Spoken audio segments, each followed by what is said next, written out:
Welcome back. Thank you for joining me today for authentication and passwords.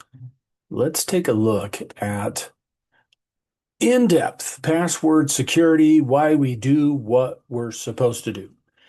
Most people are familiar enough with what their password should be like and what authentication is, but we are going to take a look at it right now. So authentication is the process of you proving who you are to whatever system you're getting into. The main way that is done is with a user ID and a password. Now, I want to make you think about this. Most of the time with online accounts, you don't create a unique user ID. Instead, you use an email address. Now, you'll note that banks don't do that. Banks are like, create an ID, create a password. And the reason they do that is because, well, your email account is very easily found. And if you got 25 email accounts, it doesn't matter. They're very easily found. So I already have one of the two items necessary to hack your account. I know your email address. So I can go through and say, is this what they used on Amazon? And then the only thing I have to do is figure out what the password is. So authentication, the process of proving who you are to that system in a password, and usually your email is your user ID, but you got to have a user ID and a password for that authentication to take place. All right. So this is our unit overview. Passwords and authentication mechanisms are the first line of defense for most systems. True, isn't it? This unit covers strong password construction, the danger of reusing passwords, and how password managers improve security. Modern methods like multi-factor authentication, which we've mentioned before, and biometrics to reduce the risk of account compromise. And students learn practical strategies, hopefully, for securing accounts in personal and professional contexts. So hopefully by the end of this unit, you will have a good idea of what you need to have in order to really secure an account or why they're demanding that of you. So, yes, these are the learning objectives that I'm clicking through so you can take a look at those if you would like. Pause and take a look. All right, so the main thing with password strength, and the reason why I think it's the next screen we look at. No, we'll find it. They show you a complex password as opposed to one that's pretty pathetic. Is because the longer that password is, the harder it is to guess. So you will note that you have a debit card and you have a 4-digit PIN that goes with that. That 4-digit PIN can be hacked by a device in about 2.5 seconds. How does it do that? Well, you just run through all of those options. There's only 4 digits, so that's not a lot of options. A computer can run through those pretty quickly. So that's really at the low end. Really, I mean, why do we even allow that kind of thing where you've got a debit card and a PIN? Well, the part of the security is something you have. So you actually have the card, and then something you know is the PIN. So you've got multi-factor authentication right there. You have two factors of authentication. So that's not really that great, right? So on a credit card, you just swipe the credit card, right? Just think about it. If somebody took your debit card, which you can run as credit, right? If they take it from you, they can just walk into Walmart and swipe it and say, I don't know the PIN, so pass that. It runs it as credit. And then what's supposed to be part of the security is whether or not your signature is the same, as if anybody's keeping track of that anymore. And so that's really, really flimsy when it comes to, credit card theft and so on. Anyway, let's move on with this. Many passwords and putting in some random unpredictable characters in that. Computers are getting really good. AI is getting really good. And so just using a word like mine or a sentence, my name is James, is going to be easier to hack because it's just a sentence that actually makes sense. So throwing in some unpredictable characters in there, and that's why most places are like, oh, it's got to be 6 characters long. You got to include a special character. You got to include a number because that's making it more difficult. Now, most people to get around that, they just actually put in, this is my lame password, exclamation point. And then they've complied with what they said. Or one, this is my lame password, exclamation point. So why do we do that stuff? We do it for our own memory and trying to remember, and then just kind of hoping that nobody ever figures that out. Of course, the problem is that that's different if that's what you have to type into a keypad to get into your house, because somebody has to physically be there and then try that. Online, they can try digitally. They don't have to physically be where you are to try to hack this stuff. So length matters more than complexity alone. So they want you to know that you could pick a real wacky password. You could just say A7B14 exclamation at sign. And that's really crazy, but it's short. So what the computer is going to do is run through all the combinations that it could be in order to get that. And because it's short, it will find that quicker than if you had a full sentence of the fox jumped over the lazy dog, right? It's just really long. So putting both of those together, then you really have something. So avoid weak practices, personal info, short, predictable passwords, reuse, and slight variations of passwords. You want to avoid those. And there's something that can really help us avoid those. So I had a student, and back then we didn't have a cybersecurity course, but we had a cybersecurity class.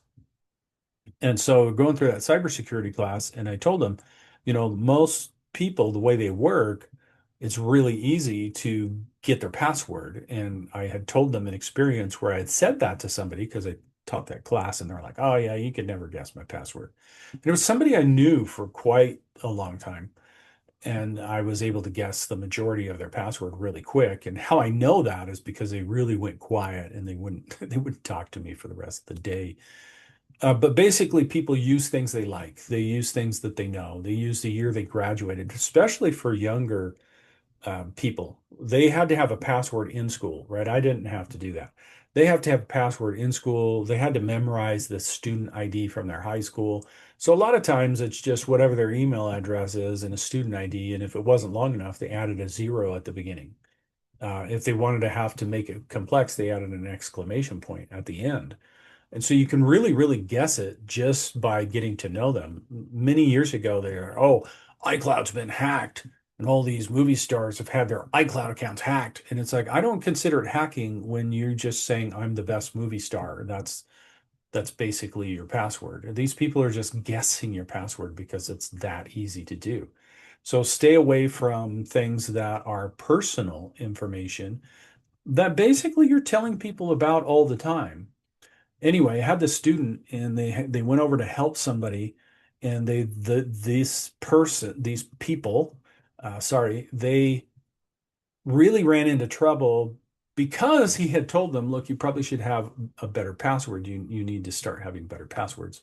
So they did, and then they forgot what the password was, and they didn't put it down anywhere. And so they were like, hey, can you help us get into Windows? And he didn't have any of the tools that so easily just reset the password. And he's sitting with them because he's like, it took me a while to get here, so I'll just ask him some questions.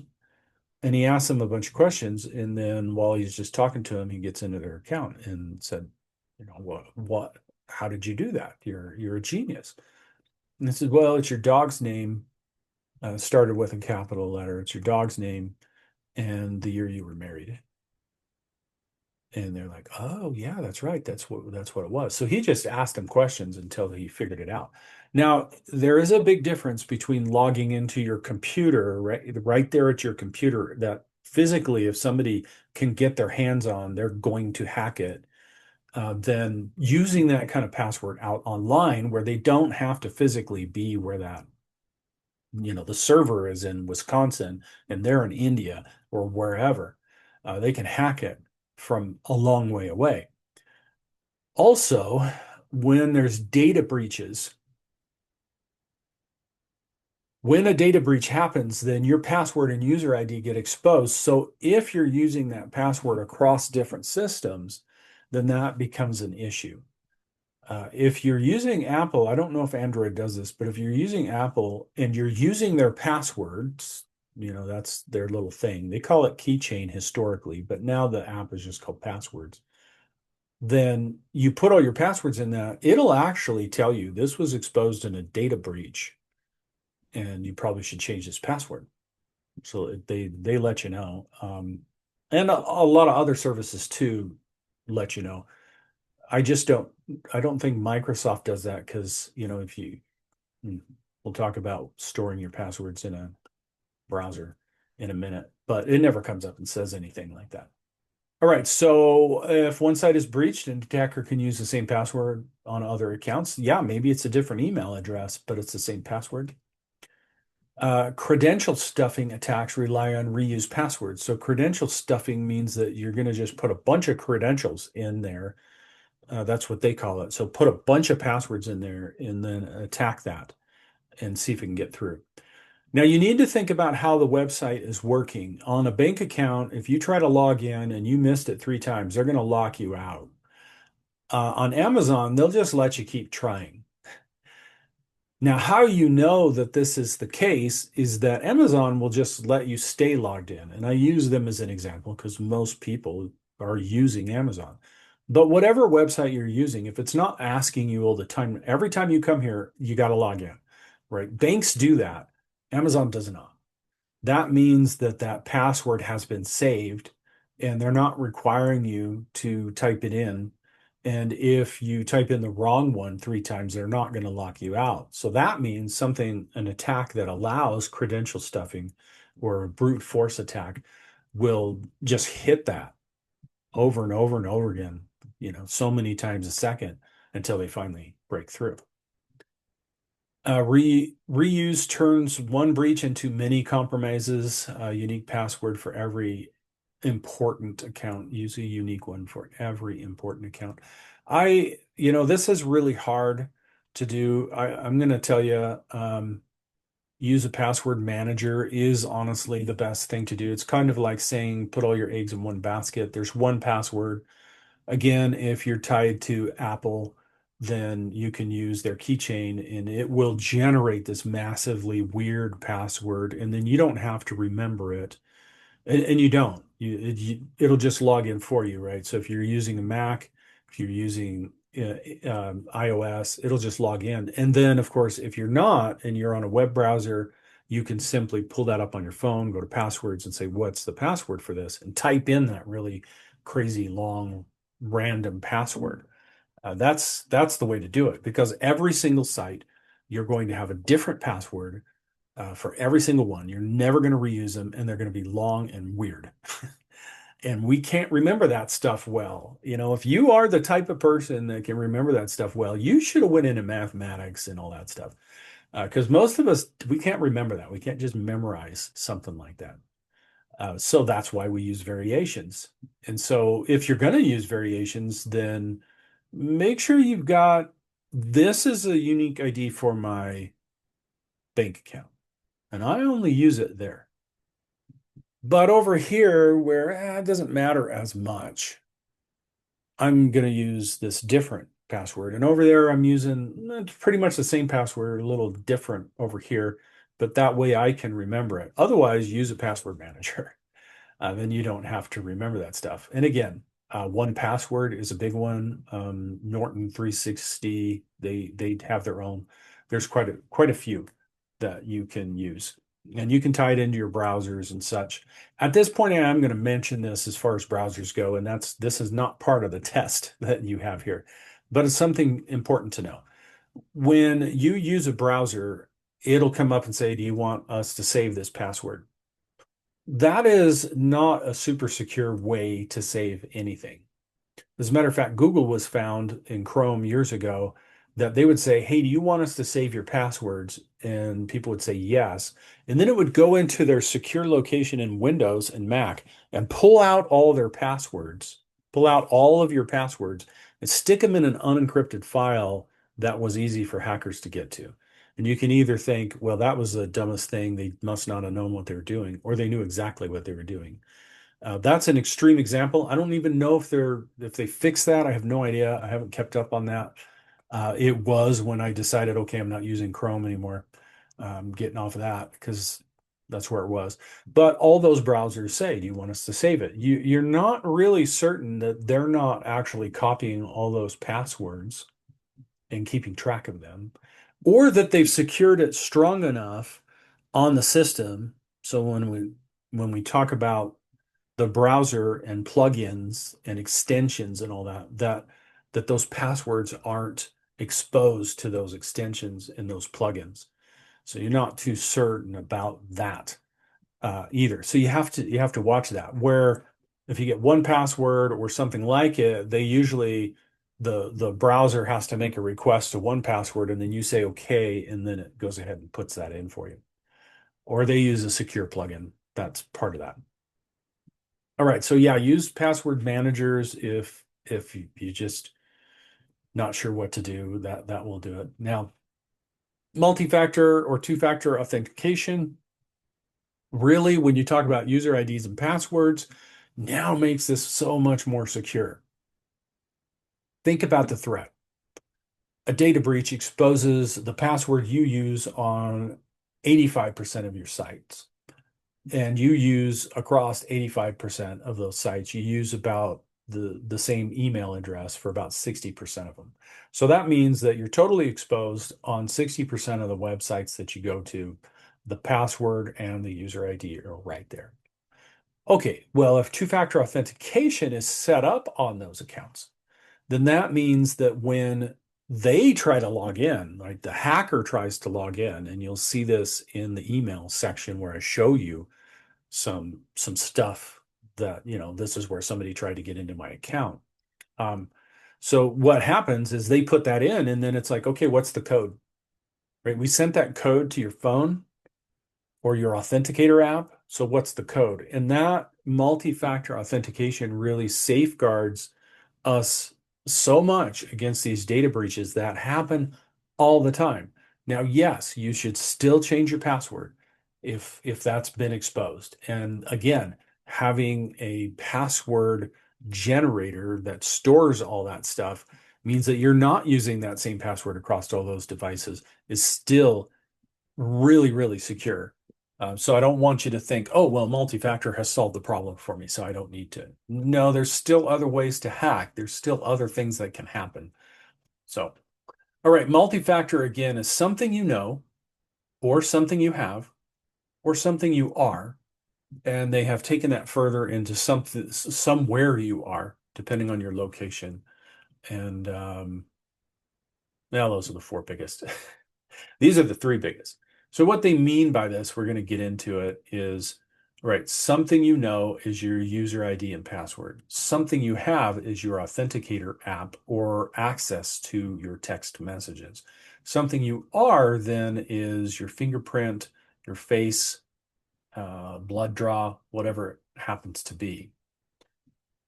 Also, something you have, and some of you have actually worked with this, is known as a hardware token. Those are really, really, really cool, but you can't get them for everything that you do. Banks use these heavily. You'll have basically a device that you have in your hand. This is one type of token, and that device has an 18-digit PIN on it, and that PIN changes every minute. But it's rotating with the bank. So when that little device was sent out, that was synchronized with their system. And most people aren't aware of this, but if you're talking about payroll or anything like that, most places have this. You think about even a small business and paying people every 2 weeks it's a lot of money. They need to make sure it gets to your account and that it's not hacked. So what they'll do is say, okay, I'm going to initiate this payment to, let's say, 40 employees. Um, okay, well, who are you? Okay, I'm James McBride. This is my password.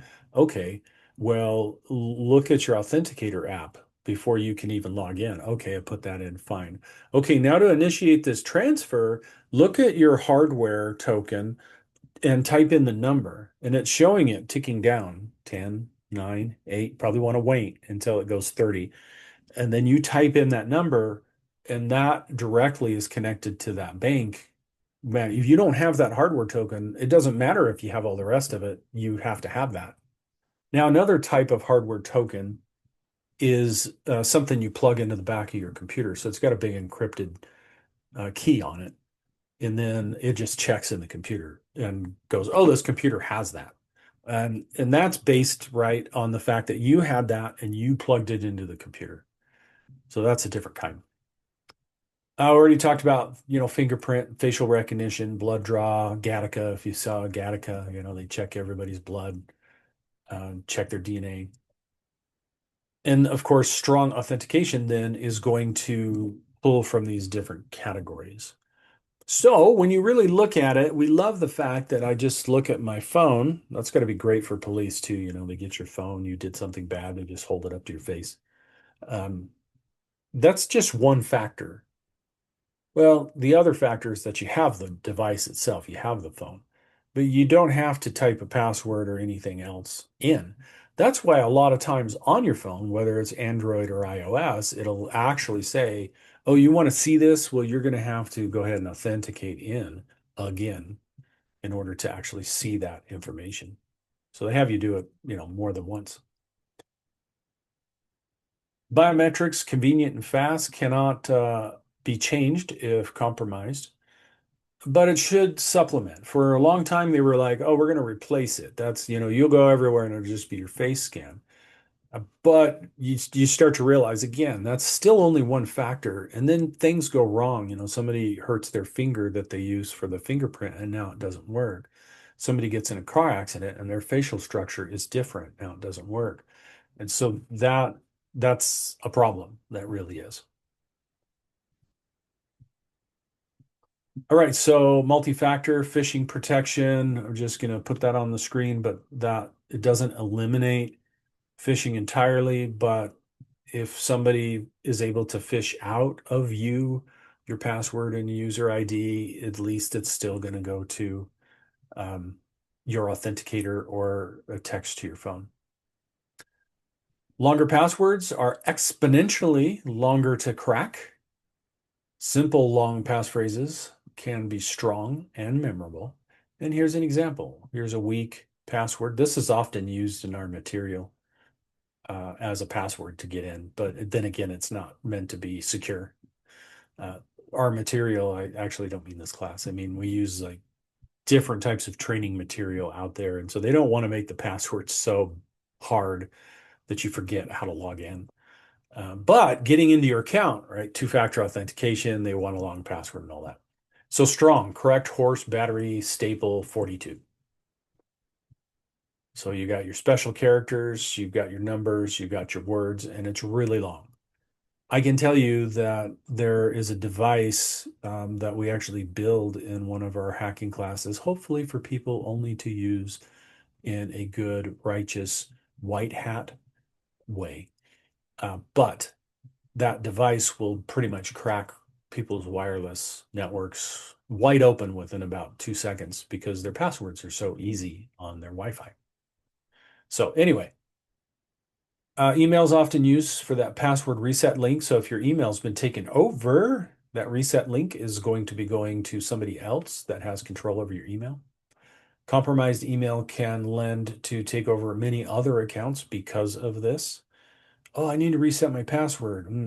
Yeah, that's why we got your Google account first, so that we can get in there, go over and onto that site and say reset the password, follow the link from your email, and now we're in. So protect your email with strong, unique passwords and also turn on multi-factor authentication. Use a unique password. So this is just our best practices. Every account, different password. Use a password manager because this is extremely difficult to remember, meaning that you're going to write it down someplace. Enable multi-factor wherever you can. Protect your primary email accounts. Make sure that those are really, really strong passwords and have multi-factor. And avoid telling other people your passwords because you're never quite sure what they're going to do with it. You shouldn't, but sometimes you have to. Sometimes it's like, oh man, I'm not home. Oh, well, what's the password? Sometimes you got to do that. All right. So if you got any questions, let me know. But that is, I know us, you have covered some of that information in other units because we talk about multi-factor a lot. But that's how it all fits into your user ID and your password and multi-factor and something that we haven't talked about, which is using one password. And there's others. I'm just using that as an example. Or if you have iOS, using that as a strong password generator that you can use across multiple sites without, having to go, oh, what's that password? Thanks for watching, and we'll talk with you later.